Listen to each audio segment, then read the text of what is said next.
All right. Welcome to the UBT Accountability Group. So we just watched Mel Brooks about envisioning, about the power of visualizing. So why do you think we just watched that? How did that land for you? What did you get out of that little clip that we just watched? And I want to give thanks to Tony, my partner, for sending that one over for today. Because it's about mindset.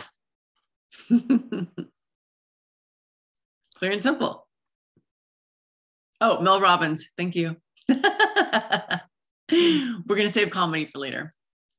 What else? What are your thoughts? How can we connect that in? Well, I only got the tail end of it. I'm so sorry I got here late, so I can't wait to watch the replay of those. But the very last bit that I got was really sort of reflective for me on that, it being the end of the month. And so to visualize what all of those goals really feel like, you know, to be able to get to that. So I don't know what the rest of it was, but just that little part was powerful. So thank you. Great. Thank you. What else? Go ahead.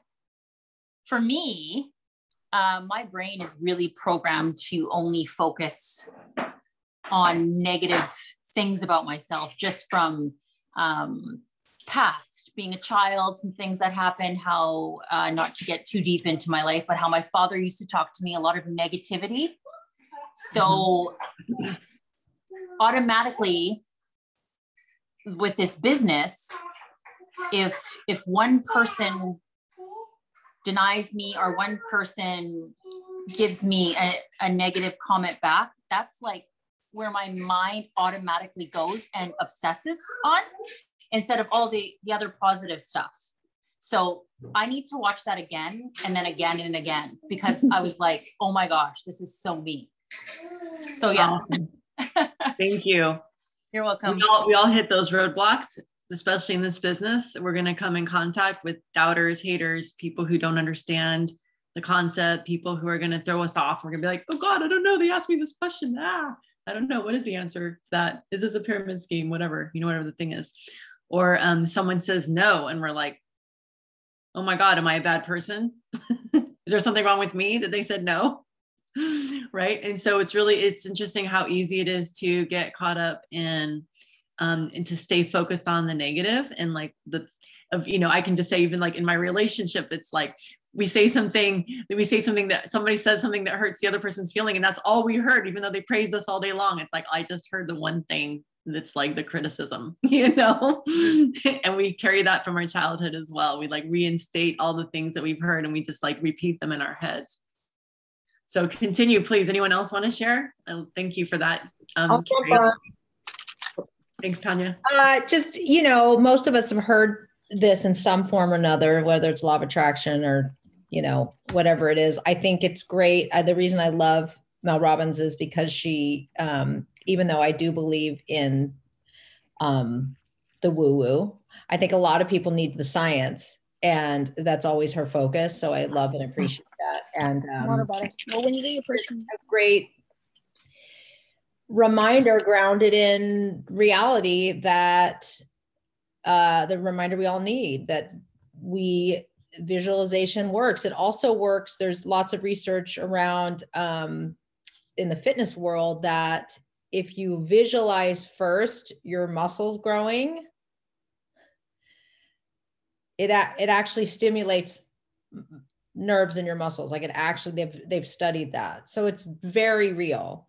So if you're trying to lose weight or work out or whatever it is, and you want to, if you visualize the workout first, it's just like anything else, literally what it looks like and feels like.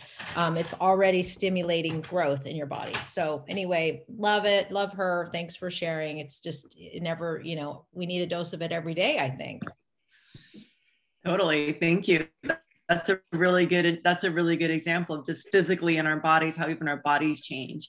And so what we think impacts how we feel impacts what we do,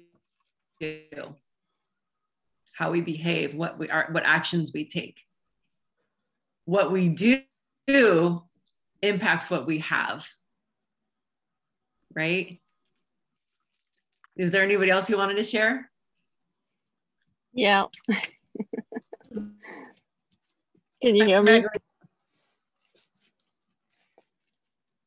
Because that's the stuff I studied, and in 2012 and 13, I was teaching workshops on all this stuff, going from the origin of intention to manifestation, going to the mechanics of how we produce all this. And one of the biggest point that she said is that the brain doesn't know the difference between reality and imagination. And this is why visualization is like the tool. And there's a great book. I'll have to put it in because I forgot now the name of the author, but it's called Creative Visualization. And there are exercises in there, and it's like, it's a skill, it's a tool. And our mind, I mean, in the stuff that I study and that I do, the mind is a tool, and we need to learn to use it in order to create. And what goes against us, and that's the module I was calling perception and patterns, is that we have patterns, and the patterns are pre-established pathways in the brain that once any part of it is triggered, it's just going to run that whole pattern. And that's what was mentioned before. I forgot the name of who was speaking before, saying of the negative thinking. And that's a pattern. And the creative visualization can help you redefine, like creates a new path. So you can deactivate a pattern and create a whole new path by running like a different scenario in your head. And then you're going to use that and run that like consciously, which is where it's harder, because you have to discipline yourself into doing it until you can kind of overwrite a pattern. But it works. Like it's what in cognitive therapies, when you learn to recreate new pattern, you also use the eye movement to kind of bypass the automatic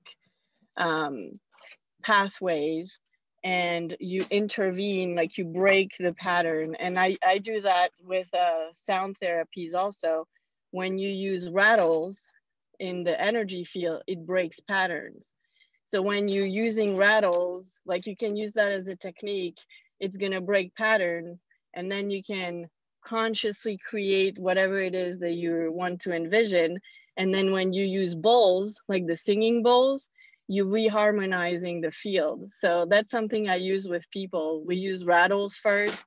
If you have things to release, you use drums, bells, because that clears things. And then you can have a scenario in your head, and then you reharmonize the field. And that's kind of a, how do you call it?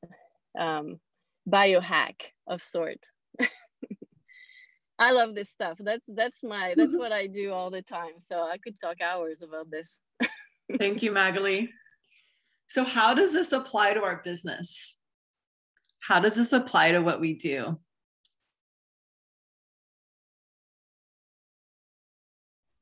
I think. Hey, Rachel. Oh, go ahead. Yeah. So first of all, I'm so stoked that you shared that video. Thank you, Rachel, for doing that and just bringing the videos into our accountability Zoom. I love how they prompt us to go deeper into what is and isn't working for us in our business and in our life. So just last night, well, first of all, for me, the way that everything that Mel said, like, this is the science of mind. This is what I've been learning and teaching for 2 decades. Like, our thoughts, our thinking changes our life. Our thinking, what we're affirming, when we can, marry it to an elevated emotion, as Dr. Joe Dispenza would say, it creates a whole new reality. And so for those of you who are loving what that video was all about, I highly recommend the work of Dr. Joe Dispenza. But what I want to say is, yeah, look at you, Glennis. That book is incredible. Oh my God, that book is incredible. All his books are incredible. You Are the Placebo, Breaking the Habit of Being Yourself. I'm so glad you have that book. That book was a real game changer for me. So just yesterday, Rachel, just yesterday, as you know, a big life change happened for me, everybody. I got divorced yesterday. It was a 5-year journey. Rachel has been there through it all. And so it was a big let go for me yesterday.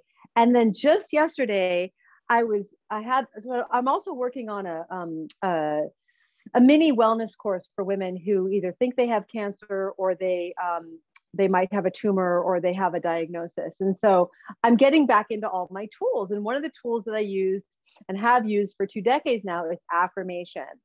So I'm imagining yesterday using the affirmations right before I go to bed about healing the cancer in my body, and I'll just throw out one for a moment here. So my cells radiate with life and vitality. My mitochondria are communicating with themselves and are healthy and just healthy and just working. Everything's working, right? So just using affirmations to change our experience of reality, really.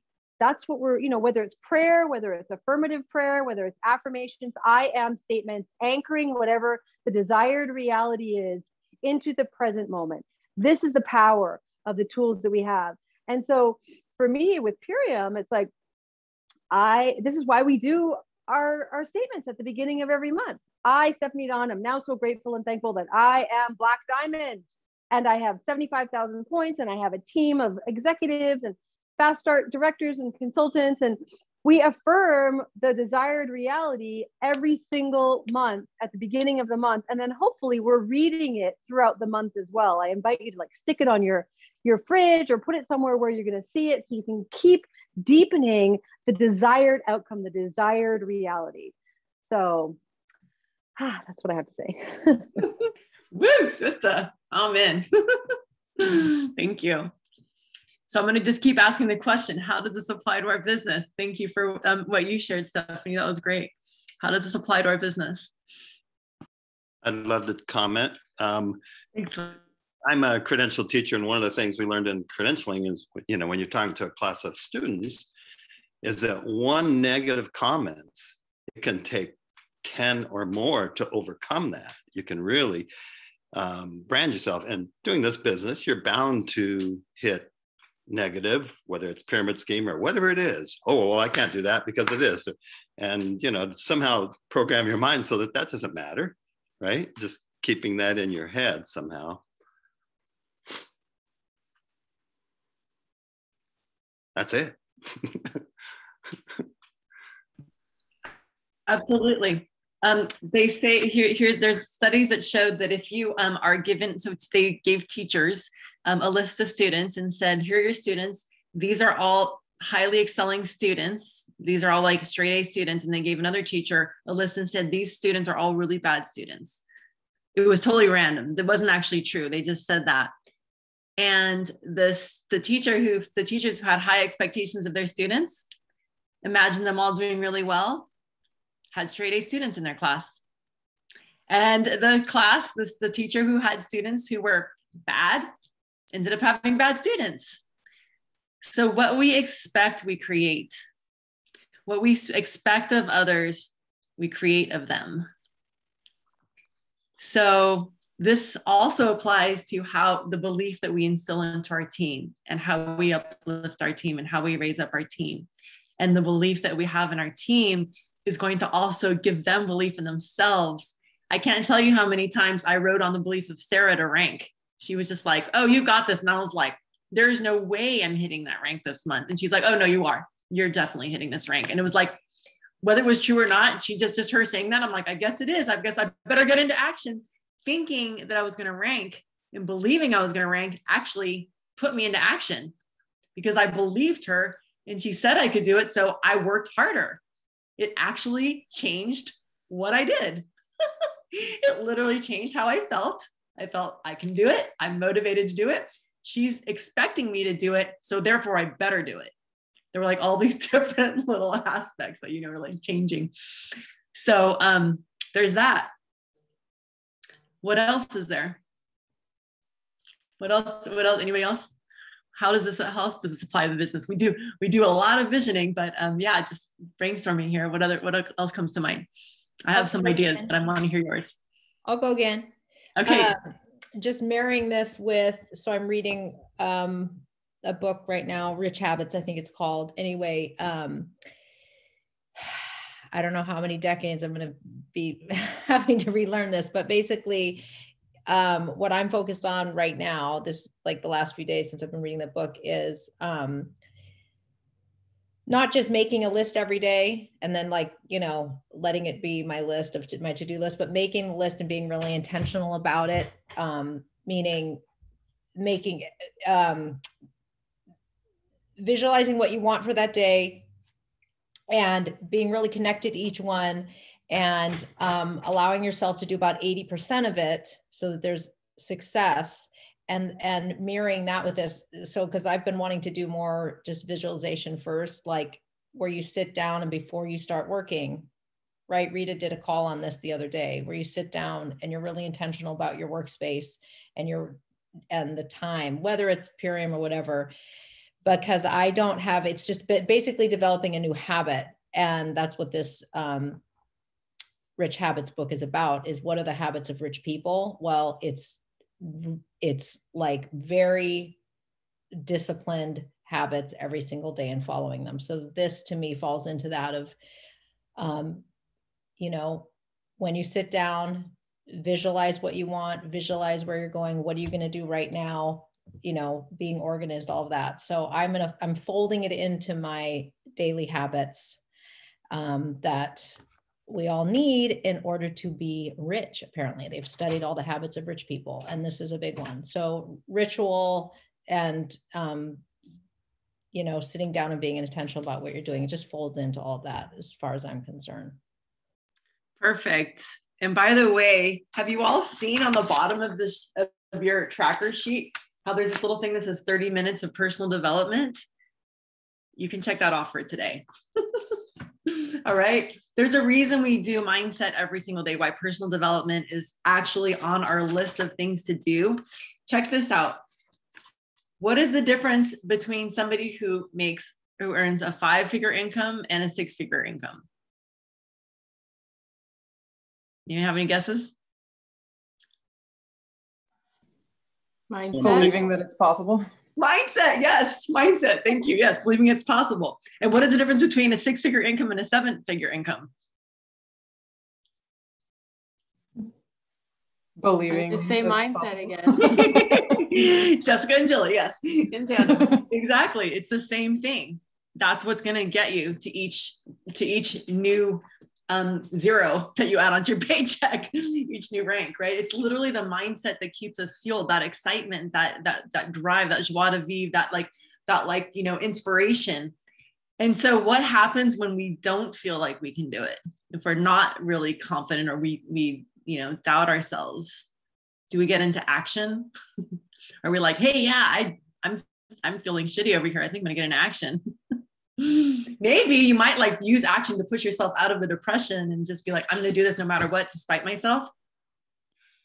I just want to say like that this is why this is such an amazing community, because I am known to go there. Like, this is my thing. I was raised like this. And every time I've hit that, Rachel goes, no, you're doing it. No, you had, like, just like Sarah. Like, and honestly, that's why I love this community so much, because we're all just like, no, yeah, you are. I totally believe in you. And it's just very new for me.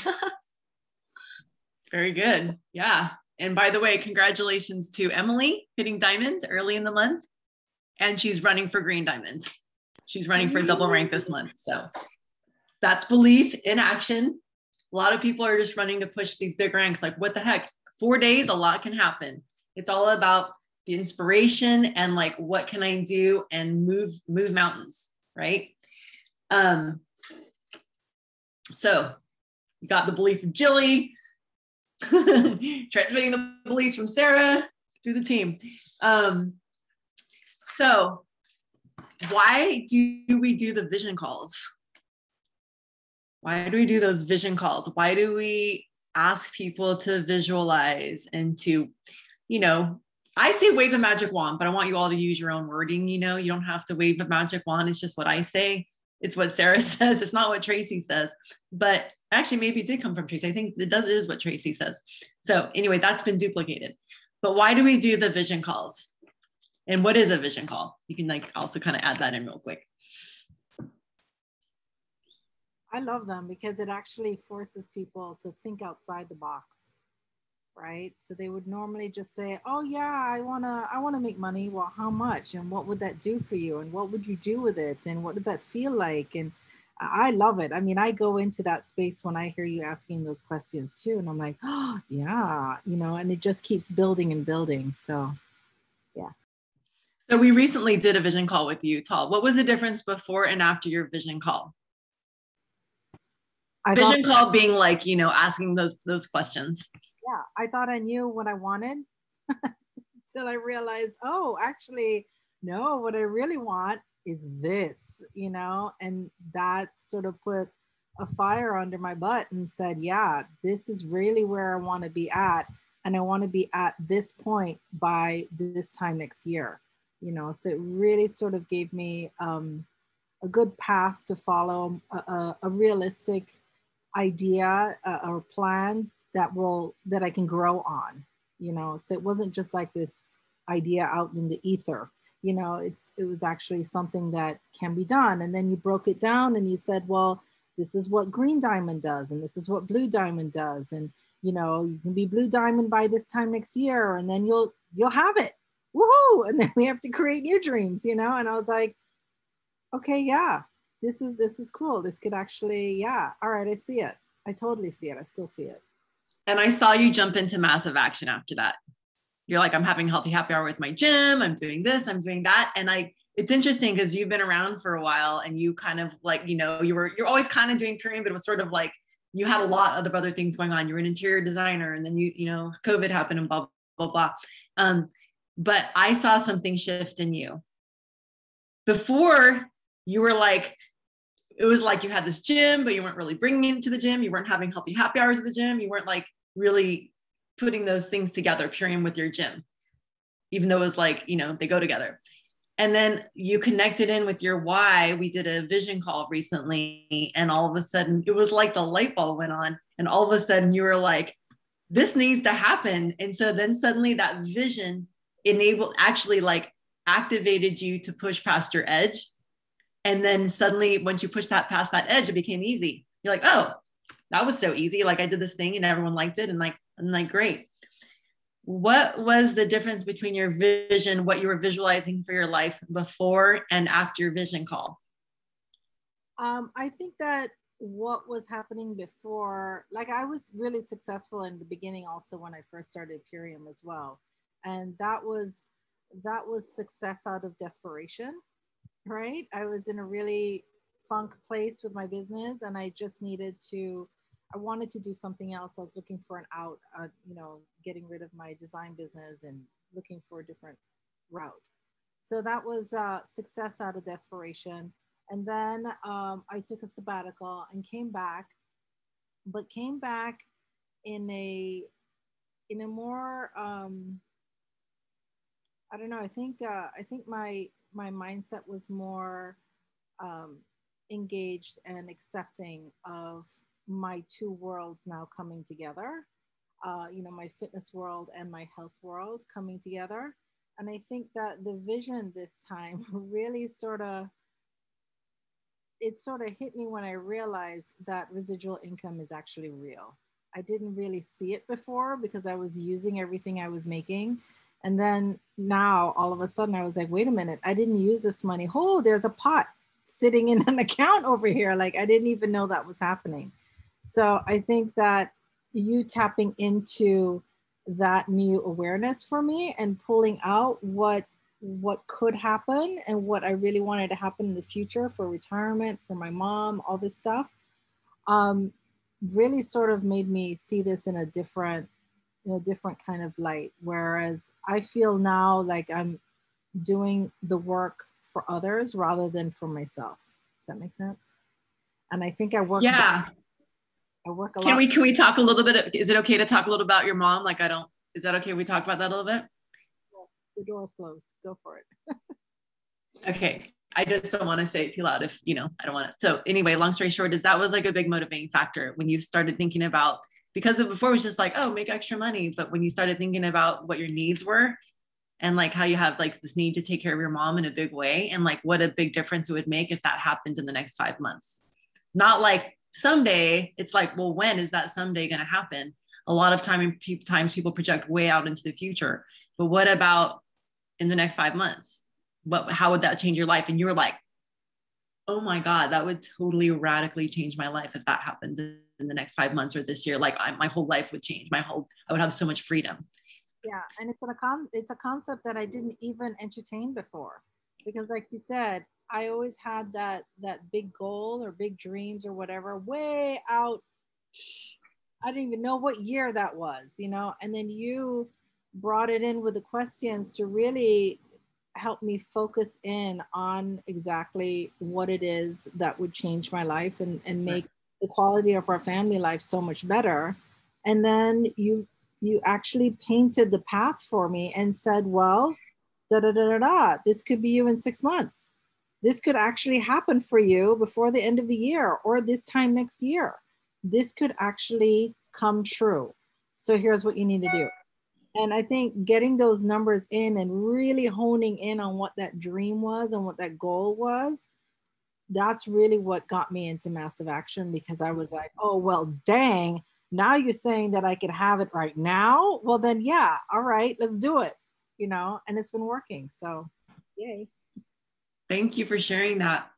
What happens if we tell people to do something and they're not connected to their why? They don't do it. They put it off. They put it off forever. They don't do it. If you want to drive volume in your team and in your organization, a person's why is literally the most important thing to help them figure out what is going to motivate them. And if you just ask a person, well, what's your why? What's your motivation? Like they're not necessarily going to find it without a vision call, because it's going to take some digging. It took some digging with you, Tal. We spent some time on the phone with Stephanie. She brought us, we had a 3-way call and we did some digging. And sometimes people don't know their why. And once you get a real strong reason, like I have a huge driving why right now, which is to like retire Tony, like huge, because his work is so stressful. It's like my biggest dream is for us to just have relaxed time together. I'm like so driven by that. Whereas before it was a different why. So that can shift. So if you're sitting there telling somebody to do something and they're not doing it, and you're pulling your hair out, it means they're not connected to their why. They're not connected to their purpose and their motivation that's going to make it happen. And this can happen even on the smallest level, even with a person who is just a customer and you're like just trying to help them come up with their why. Why do they want? You want to even help your customers come up with why they want to do this transformation. Like that their why is so big that they can actually like see what this is going to do. And they're like, what would it be like to have 5 more hours in the day? Because you sleep 5 hours a day, 5 hours, if you slept 3 hours less in the day and you like spent an hour less making food, what would you do with 4 more hours in the day? Right. So helping bridge the gap. So the vision is important on so many levels. I've been bringing the vision calls into so the important part of our duplication is when the person is about to sign up as a brand partner, we don't enroll them as a brand partner until they have had a vision call. Now it doesn't have to be all wooey and like when I made magic wand and if a genie in the lamp, it doesn't have to be wooey. It can just be like, what are your goals? How long do you plan to, what's your timeline for getting there? That question alone, what is your timeline for getting to that goal? Often people have no idea. They just have a goal, but they don't have a timeline. One of the things I've really gotten from Tony is a timeline. He's very, very dedicated to the idea of retiring, like in the next 10 years. And I never even thought like that before I met him. I was like, oh, retiring in 10 years. Really? I just kind of thought like this would carry me. Like, I've got like making all this residual income. But putting money away, right? So asking people what their timeline is for their goals, often people don't actually know how they're going to get to that end goal in their timeline. It's like, oh yeah, I want to like own a house in 5 years and own land and have a community. It's like, okay, well, how much do you need to save? How long is it going to take you to get there at the current rate? Right? So the biggest mistake we're making these days is we're enrolling people as brand partners before they've actually had their why, and then they don't do anything. And then they're like, oh yeah, maybe I'll do wide. Then they're not even interested in doing widen your reach promo. They're not even interested in doing their, daily lives. They're not even interested in interviewing 3 people until they can see what's possible and why and how to get to their dreams.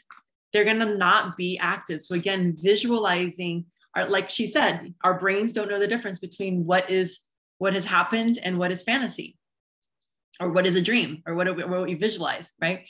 So if we can visualize ourselves like having $3,000, $4,000, $5,000 extra in the bank with Purium, and having, or 10,000 in the bank, and like, if we can visualize that, our brain is like, oh, it's happened. Oh my God, you guys have heard me on the calls. I'm like, okay, close your eyes and just imagine that going into your account. Suddenly it just happened. It's no different than a memory. It just happened. And suddenly it's like, how do you feel in your body? All of a sudden their system regulates, like, oh, I can breathe. That feels so good. Like, suddenly they're like experiencing it. And then what happens? It's not like visualizing just creates some fantasy, and then all of a sudden this thing happens. And then it's just because of magic. It's because I change, and then I start changing. My behaviors are going to shift. I'm going to start walking the path of what I believe is going to happen. I start suddenly, because I'm believing, I got more pep in my step. All of a sudden I'm talking to this person. All of a sudden I'm inviting this person. All of a sudden I'm having a massive action Zoom party. Like my character, I am shifting, and then I start to like do different things. So it's not just attracting, even though I do believe that happens on a vibrational level, because we're all made of light. We're literally made of frequencies, right? Little photons, whatever. So we are all these things. We are waves of light. And then quantum physics shows that those waves of light actually impact other people, right? Because that's what we do. They impact everything around us. So yeah, while there's this woo-woo thing of like energy, there's actually this tangible thing of like our energy shifts and changes, and then we get into a different kind of action. So that's why I wanted to really bring this home about the visioning, because people are enrolling people as brand partners without connect calls, without them having any kind of vision for themselves of what they're doing. And then they expect them to just become a consultant without having had any idea why, or that it's possible, or what consultant would then bring.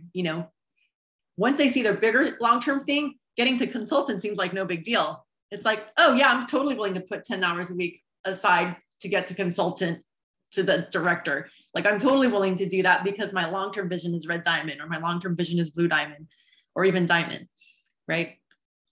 So make sure you're not turning people into brand partners without them having the experience of a vision. So sometimes people I want everyone, even if you have a customer, to get on a connect call, even if it's just a 2-minute little, like, here, listen to this person's story. But even the customers, Tanya can attest to this.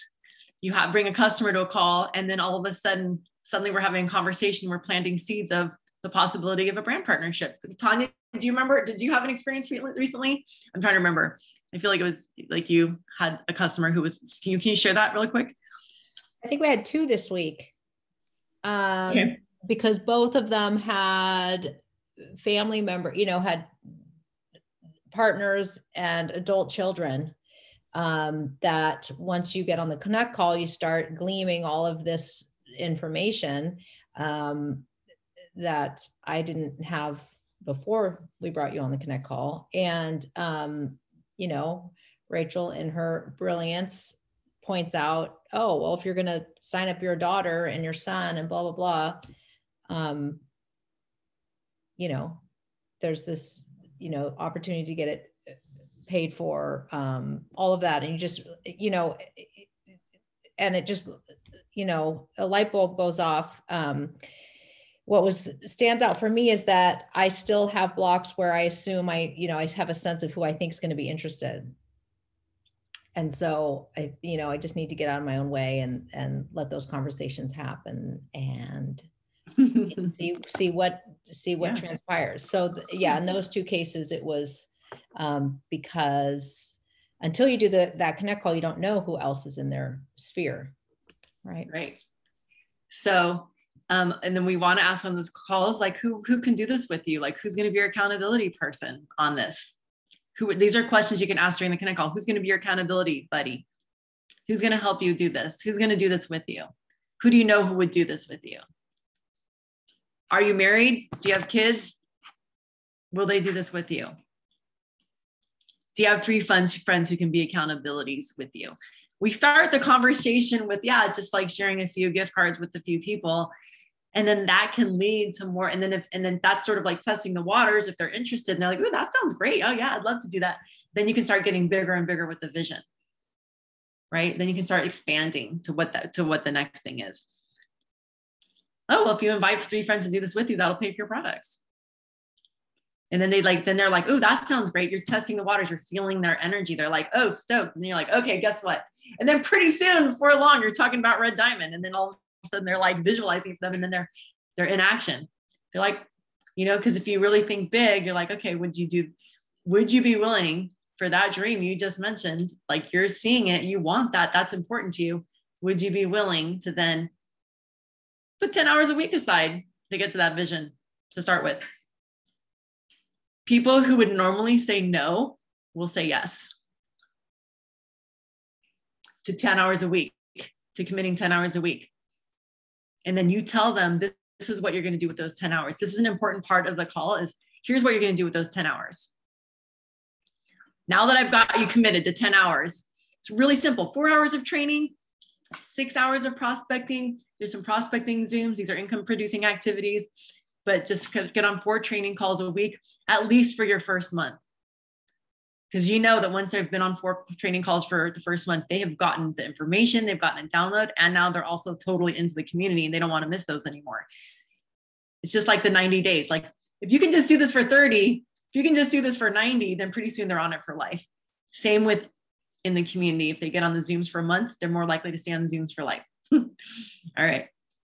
So I wanted to throw us into breakout rooms really quickly so that we can all have an opportunity to set up your calls for the week. I really want everybody to set up 3 interviews. And I noticed that pretty much out of every interview that I am on, I noticed that somebody signed someone up, pretty much, almost like clockwork. So who feels like they're getting, when they interview someone, something happens? Either put somebody in their funnel that maybe they're going to pop out the other side, or they actually sign up, or they sign them eventually. Thank you for the hands. Okay. So I'm going to go ahead and put us into breakout rooms. One of the things I also want to do, we have 10 minutes in the breakout rooms, was I like to do some mirroring. So we're going to just spend you're going to spend 2 minutes. One person's going to talk for a minute, and then the other person's going to mirror back only what they said in the words they said it. Because this is what we want to get good at on Connect calls, is I heard you say, this is what I heard.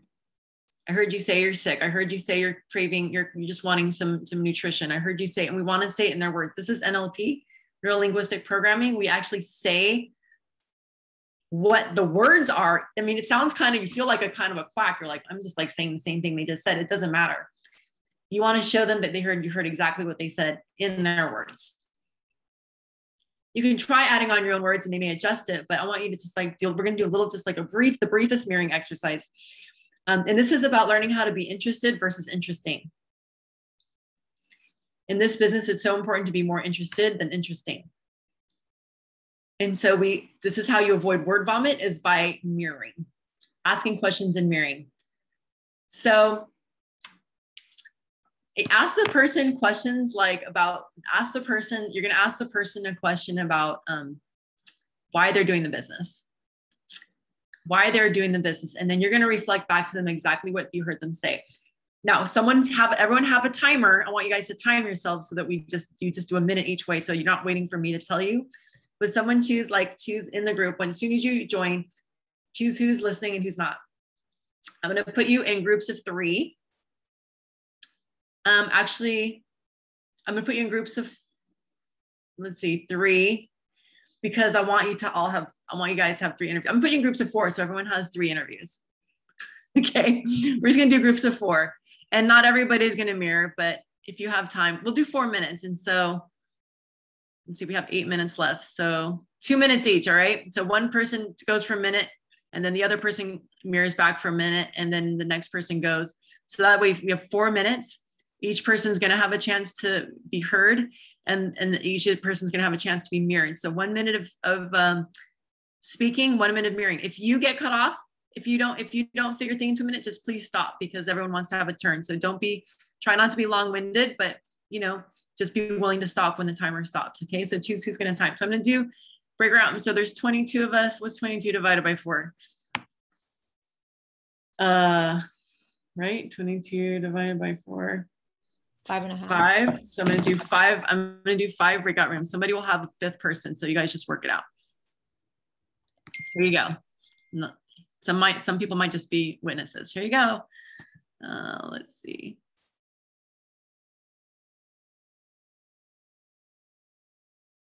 Okay, here we go. We're going to go a little over today.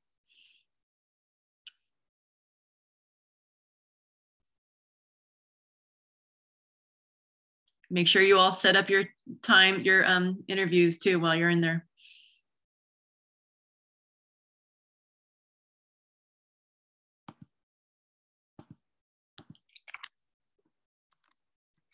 Are we a room? Oh, here we go.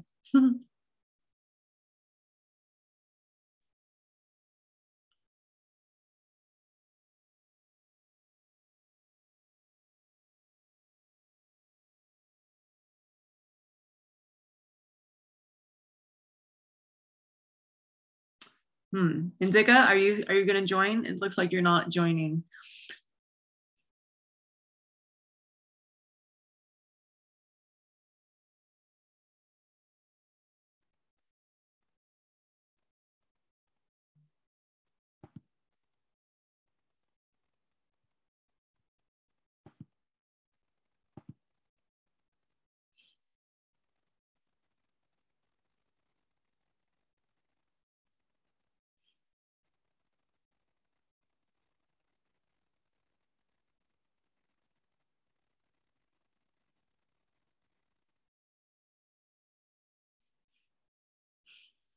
Who's on the iPhone? Is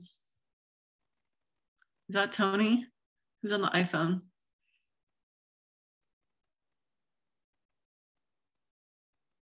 Oh, hi, Indica.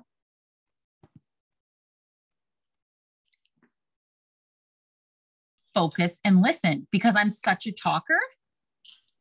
Like, I was like, whoa, I need to practice this more. Like, I realized that I'm not, yeah, it takes a lot of focus and a lot of practice to really hear what someone's saying. Great. I'm so glad you spoke up and said that. So they say that we're either talking or waiting to talk. There's 2 turns. We are either talking or we're waiting to talk. So active listening, by reflecting back to people on connect calls, saying what you heard them say, this is going to cultivate trust. And this is going to actually help you actually hear them. You're like, actually, I'm listening because I'm going to reflect back to them. So I want you to, when you do your connect calls, I want you to keep in mind, I'm going to mirror back to them what I heard. Make that part of your practice on connect calls, so that they know that you know that you've heard them. They know that they've heard of them. You've heard them. And reflective listening. Yes. Thank you, Stephanie. Yeah. Anyone else? Zaya. Yeah, because I realized that I have gone back into my habits of partially listening and then thinking already in my head of what I want to say back to them before they finish. Because when I did Landmark years ago, we used to do that. We had that practice and I got really good at it. So when Glenn had started to go, I was like, and I started to write some notes, but you also still have to listen. So it was a little I got it, but it was a little like, ee. So yeah, it's good for me to start practicing to listen to people more. You can all practice this at home and with your friends, with your parents, children, spouses, practice doing it. I want you guys to all practice that this week, every day. Do some reflective listening with somebody. And also if somebody's saying a lot and you're like overwhelmed, you're like, oh my God, I can't take it all in. You can just say, hang on a second. Say, let me see if I hear what you're saying. Like, I want to let you, like, here's what I hear you saying, right? Find a way of a safe place to interrupt. You can put your hands up. If it's visual and you're in person, you can say, wait, hang on. You know, so like, hang on a second. Let me see if I got what you're saying. So this is sort of like going to help them naturally pause when they see two hands go up. You know, hold on a second, hang on a second. And then you can reflect back and then you can say, okay, cool, continue. All right. So can you see how this will be valuable in your Connect calls? We're going to hear people. This is going to make it a lot easier to do the vision call. If anybody gets nervous on a vision call, like, oh my God, like I have to do this person's vision. If you can do reflective listening, it's going to be a natural, it'll help you find naturally in yourself a natural segue into asking them more questions about their future, right? When you're in the question mode and reflective listening, it's going to naturally open up more questions and they'll come to you more naturally because you're relaxed. So you want to relax into this process. That relaxation is going to help you be authentic. Jilly, did you have your hand up? Or is that from before? I do. I just wanted to say that this has been incredibly helpful because it's one thing to hear you do it, and then you try to put it into practice on my own Connect calls and my own vision calls, which we've talked about 1,000 times. And, but to practice this with safe spaces is really we need to do this more. I really appreciate that. Awesome. Thank you. Anyone else? Go ahead, Tanya. I wanted to mention the fact that when you're in listening, it's interesting that we tend to either be talking or waiting to talk, because I noticed that, and you touched on this just a couple seconds ago, but when you're in listening, you get to relax. You get to be and just listen. There's really so much freedom in that, right? There's nothing you need to do. We're always in do. And I remember a spiritual teacher of mine one time said, there's nothing you need to do, like in general, in life, right? But in that moment, it's like, there's nothing, I get to just sit here and listen. And for me, like Carrie mentioned, she's always, it's hard to listen. There's always talking. I tend to be that way too. I'm very verbal.